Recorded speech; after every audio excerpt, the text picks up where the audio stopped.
Please welcome Trinity, Thatch. This is a little poem about me and my sister, and I wrote it quite a bit ago, and for a kid like me, and quite a bit ago. And this is a little poem that I really like. It's called The Last Fall Ride. It's called the mountain desert out where we reside. We saddle up the ponies and head out for a ride. On the banks of the Bear River on the St. John Deseret, it's a place that's close to heaven, and we ride without a fret. There's deer and elk upon the mountains and antelope out on the flat. I see beauty all around me through these eyes beneath my hat.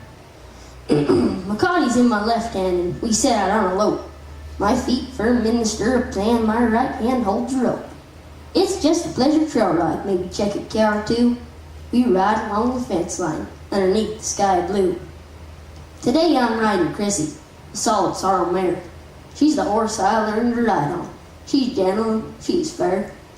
With my sister right beside me on her pretty buckskin lace, we ride along together at a slow and steady pace. We've rode upon some heifers that have seemed to be astray.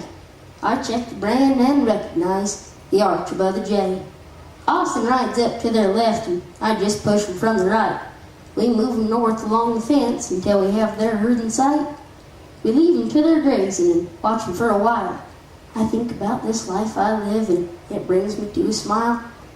Talking as we were riding about horses, spurs, and bits. The reins we use for roping and reins we call split. Austin, she likes a snaffle with some pretty fancy tack. But for me, I'm more old-fashioned. I prefer a Bozell hack. Well, we've rode away the morning and we'll soon be home. Fresh water for the ponies, then we'll turn them out to roam. A midday sun is shining and the breeze begins to blow. It's good to get in one last ride before the winter snow. Thank you.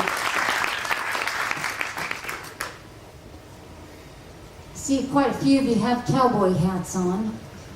If you have your cowboy hat, take it off and wave it in the air for me. You guys are better than that 5th grade class I played for last week. You know, I find it interesting that you can travel to all different parts of the country, and it doesn't matter if you're in Genoa, Nevada, or Ashby, Nebraska, you still have all these different styles of cowboy hats. You have Stockmans and Gus hats, and you got your Montana Peaks and your flat hats, maybe a palm leaf. And so I've asked myself, what does the cowboy hat mean? What do you guys think a cowboy hat means? I think it means that we live a simple life, we work hard, and we wear a cowboy hat. What do you think?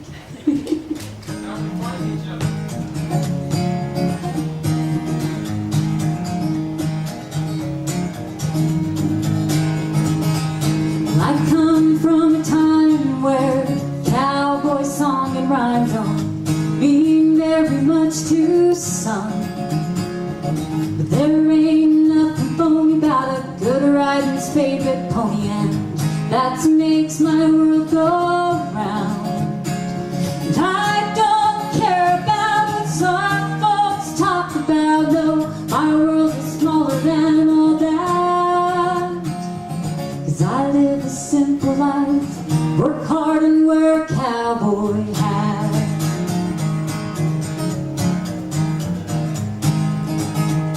We live in a world where so many boys and girls lost sight of who they really are.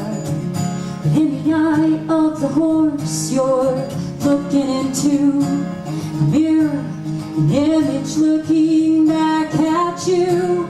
Eyes are the window to the soul. In the eye of the horse, you will find your own. So just live a simple life, work hard and wear a cowboy hat. And it's easier said than done, but that's how the West was won, living off the folklore of the old. It's tested, it's tried and true, it'll work best for me and you. Some call it the cowboy code. Just live a simple life, work hard and wear a cowboy hat.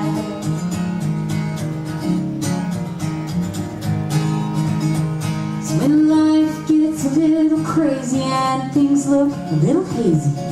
Not sure exactly how you feel. Just jump up on that silky hide, take yourself a little ride, put in perspective what is real. Be faithful to the brand, always ride with grit and sand, keeping your eye on the trail. Just live a simple life, work hard and wear cowboy hat. You guys ready to help me out with this? Let's try it. Just live a simple life, work hard and wear a cowboy hat. I'm gonna give you one more try because I can see who's singing and who's not. So one more time. Just live a simple life, work hard and wear a cowboy hat. Yeehaw!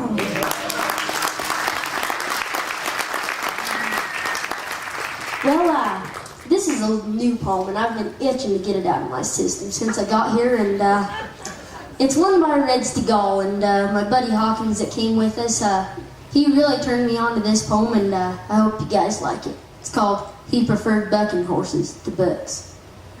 I seen him last spring at the sale barn in town. He was sitting in his favorite place.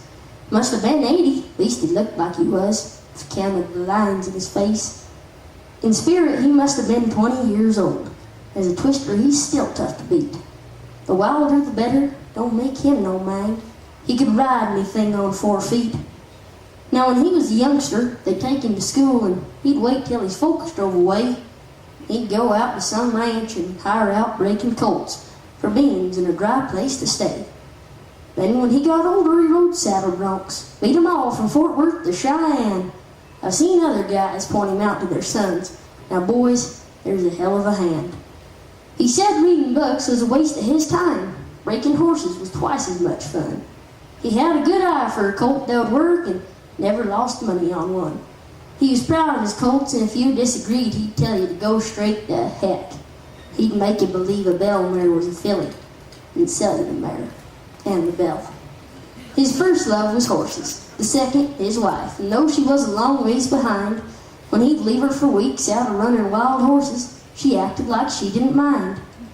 His lessons were learned from the cold of the West, like helping a friend when he's broke. Was true to his word, his convictions were strong, was dry, but he loved a good joke. Now he weren't antisocial, just stayed to himself, was uneasy with people around. He'd come in on sale day to buy or sell colts. That's all that he needed in town. 4th of July, he's on a green bronc, prowling the pasture at dawn. The colt come to headquarters dragging his reins. We found him, he's already gone. Now, Lord, here's a cowboy who knows right from wrong. He lived by your word every day. Knew the Bible by heart, never learned how to read, but he'd take off his hat when he prayed. Education don't have to be gotten in school, and don't judge a man by his looks. His story unfolds with a line on a stone. He preferred bucking horses to books. Thank you. You know, as a cowgirl singer, we kind of get it right and sing songs from a different perspective sometimes. And I'd like to share a song with you that was inspired by some of these other ranch women that I know. There's a couple wonderful stories in particular. I have a friend whose husband is one of these famous horse clinicians, travels all over the United States teaching people some phenomenal horsemanship. And he was telling me a story when they first got married. They were moving from ranch to ranch, trying to find exactly where they wanted to be. And he said Trina had to move before he did, a couple days before he did, and she'd gotten to the new place and moved in, and he called her that night and he said, "So honey, how's the house?" And she said, "Oh, it's all right." And he said when he came the next day, she was feeding the dog through the hole in the kitchen floor. So all right has a different meaning to some of these ranch ladies. Another friend of mine, she posted on Facebook, she said, "I'm feeding the horses while coloring my hair. What does that make me?" And I thought that makes her a ranch beauty queen. I see some ladies laughing out there. And And I thought that I'd heard it all until Alpine, Texas this year, and some good friend of ours down there, the Ludickeys. She said when they got married, he kept telling her that he was going to move her to headquarters. And she'd envisioned these tree-lined dirt road going up to some big fancy headquarters house. Well, what it was a lean-to. An old lean-to cowboy shack. And she said in order to open the kitchen window, you had to open the cupboards up under the sink and climb down there and push it up from the bottom. Well, she said she was down there one day and she's leaned down, opening up the window, and she hears this terrible crash from the bathroom. And her husband's hollering her, "Honey, come help me, come help me." And she said she ran in there. Well, the shower had literally fallen through the floor. And all she could see was her husband's eyes. Telling her to help him. So these ranch women are tough. I have the highest admiration for these ladies. They're tough. They know how to love their families, and they love the lifestyle. So here's a tribute to all you women, because it's not just these ranch ladies. I think we all have the same desires in our heart. Here's to a ranch beauty queen.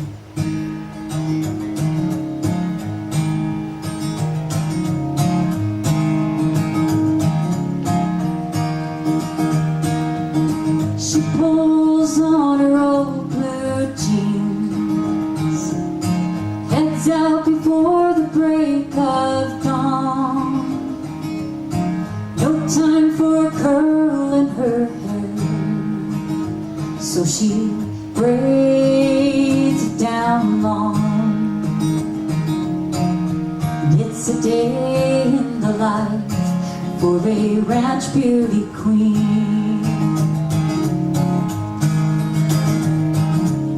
She's got kids and calves to feed, along with a million other things. No time for painting her nails. She's gotta go and do all the things she does so well. Calloused hands and a loving heart, she makes their little house a home. And she's trying hard to do her best, and she gives it all to get it right. A cowgirl mother and a wife.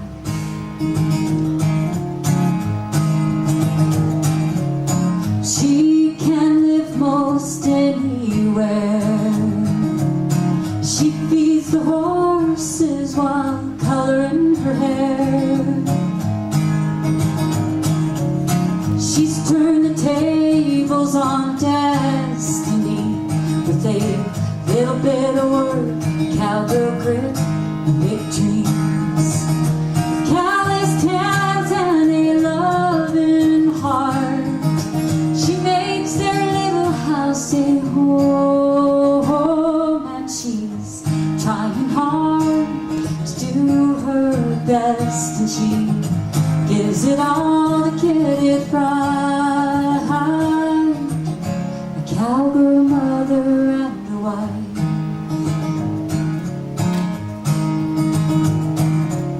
She's learned to harness all her fears, learned how to bottle up tomatoes, corn, and tears. Her hat is her halo. She wears a pair of dusty wings. She's an angel in the saddle, a ranch beauty queen. An angel in the saddle, a ranch beauty queen. We love all these ranch beauty queens.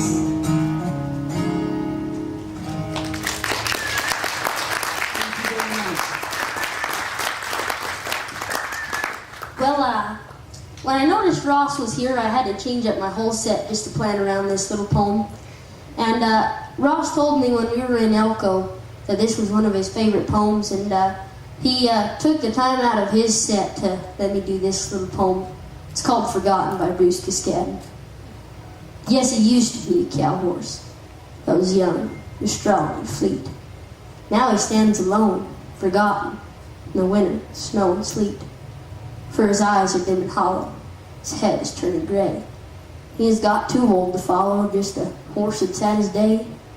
They have forgotten how once he packed him, had an easy swinging lope, how he braced his sturdy shoulders when he sat back on a rope. Didn't bear no weight nor distance, answered every move and word, though his sides were white with lather while he held them no one heard. Now he's stiff and old and stumbles, and he's lost that strength and speed that once took him through the darkness round the point of a stampede. And his legs are scarred and battered, both the muscle and the bone. He's just a worn-out cow horse, so they've turned him out alone. They've turned him out to winter, best he can amongst the snow. There without a friend and lonesome, think he doesn't know. Through the hours of the storm and darkness, he had time to think a lot.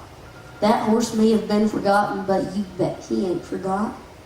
Stand still, he ain't none worried, for he knows he's played the game. He's got nothing to back up from. He's been squared and ain't ashamed. For no matter where they put him, he is game to do his share. Well, I think more of the pony than the folks that put him there. Thank you. That's for you, Ross.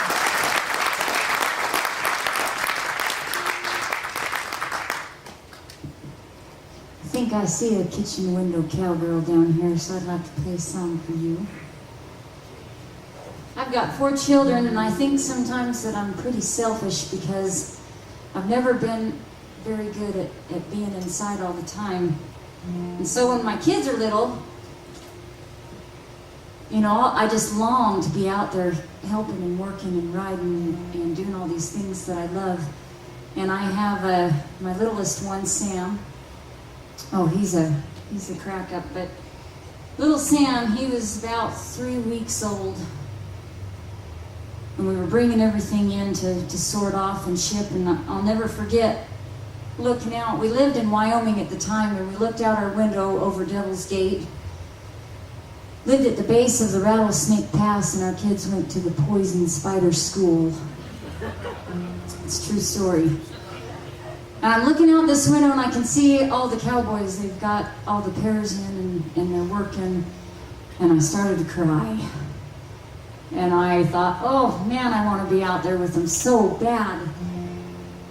And I got an email from a friend of mine just about the same time, and she'd sent me this poem. And she said, I don't know why, I just felt like you might need this today. And it was titled The Kitchen Window Cowboy, written by Jan Wood out of South Dakota. And after reading this poem, it specifically talked about these feelings that I was having, and it was wonderful. And I got a hold of Jan and said, Jan, I don't know how you did it, but those are the same feelings that I'm having. Would you mind if I wrote a song with your poem? And so here's for those mothers out there, this is A Kitchen Window Cowboy.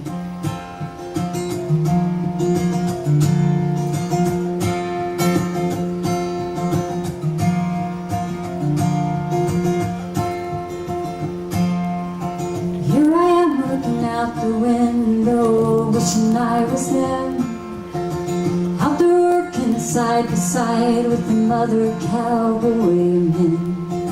See the seasons come, and I've watched the seasons pass, all the while with my nose pressed hard against this kitchen window glass. But I'm a kitchen window cowboy now. I'll make it through somehow.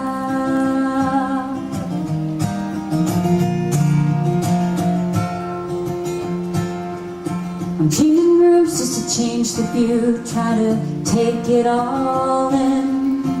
Watch them bringing down the pears into that old sorting pen. The horses, they are calling to me, saying in their own way, come on girl, come take a ride, come and get away. But I'm a kitchen window cowboy for now.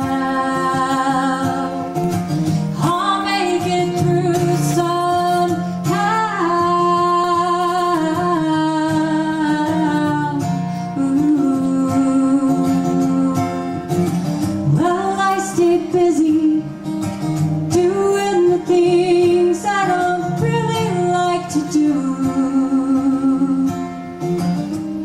dirty dishes, dirty laundry, cleaning every room.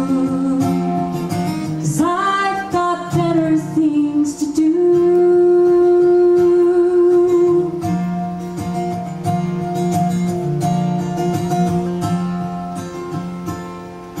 Before I know it, something's tugging on my mind and on my sleeve. I look down to see a little blonde-haired boy smiling back at me. And for a moment this big old world, well, it seemed so small. But all of these little things don't matter much at all. I'll be a kitchen window cowboy now, and I'll make it through somehow. A kitchen window cowboy for now. I'll make it through somehow.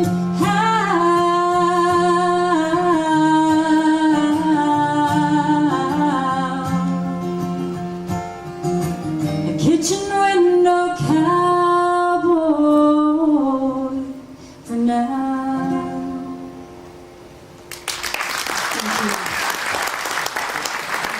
One more? Okay. Well, this is a little poem, and I did a poem by Larry McCorder's wife today, and his widow, and now I'm going to do one from Larry McCorder. It relates a lot to me, I know it does. It's called New Ropes and Scant Noses. 'Twas the day after Christmas, and the cowboy's young son, with his new nylon catch rope, put the dogs on a run. A tree was knocked over by his brand new string, and his mom soon regretted him getting that thing. He's a threat to us all, our home safe no more. If he heals me again, they go out the door. Now, hun, just be patient. He's learning a trade, and not but through practice are good ropers made. Now just look at the way he makes that thing web. Or the cat he just roped at, Mom bit her lip. All day he kept at it, and he caught all he could, and for just 7 years old, he roped pretty good. His father would watch him all, swollen with pride. But long since his mother had kicked him outside, the black goat and the chickens soon steered from his path, and not even Big Sister was safe from his wrath. The boy learned to throw true like chunking a rock, but soon the dogs bored him. He craved bigger stock. He snuck in the milk pen to stretch his line tight, but that wasn't enough. He sought the new height. Opportunity knocked, for just down the road, he saw his paw coming, a green colt he rode. Well, he shook out a big loop and hid by the truck. He'd double-hawk that horse if smiled on my luck. When the horse came in view, he let his loop sail, but the loop went awry, up under his tail. Like a vice, that tail clamped and down his head went. He jerked little Junior, whose nose got skin. Well, the trio parted ways and all went elsewhere. The colt to the pasture while Dad split the air. The boy ran to Mother. That colt stole my twine. Tell Daddy to get it. I want it. It's mine. When at last Dad came in, his face was troubled. He held Junior's nylon. One coil was doubled. "Come here, you little scamp," he said, spitting dirt. A scant face peeped at him around Mother's skirt. "I'll teach you a lesson about healing a horse." But Mom to the rescue diverted his course. "Why, this morning you laughed and thought it was fine, while he tormented us with that awful twine. And I remember you saying, he's learning a trade, and not but through practice are good ropers made." The boy knew no better. If you set him straight, you wouldn't have got bucked off and come home irate. Now you think about it. 'Twas you egged him on. You've reaped what you've planted, so just leave him alone. Oh, that sure shut him down, and before long, he grinned. He recoiled his son's rope and says, "Come here, friend. Now this rope I gave you's a tool, not a toy. But I guess you're no worse than me," said boy. "And that heel loop you tossed was just a tad late. So when you throw a rope, throw. You'll miss if you wait. The steer's in the meadow that's ruddy and nose. A few shots you'll be needing today, I suppose. So let's go catch old Chubbs and I'll saddle Elwood and teach you to rope the creatures you should. They strolled across the barnyard, the grown-up cowboy took it right there to heal him, the small, skin-nosed boy. Thank you.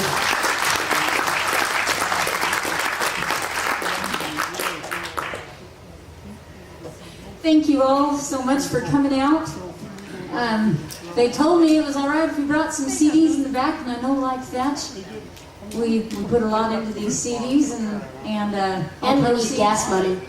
Yes, all proceeds go to the Thatch and Trinity Family Grocery Funds. But thank you all so much. Go enjoy the beautiful day and all they have to offer outside. Thank you guys very much.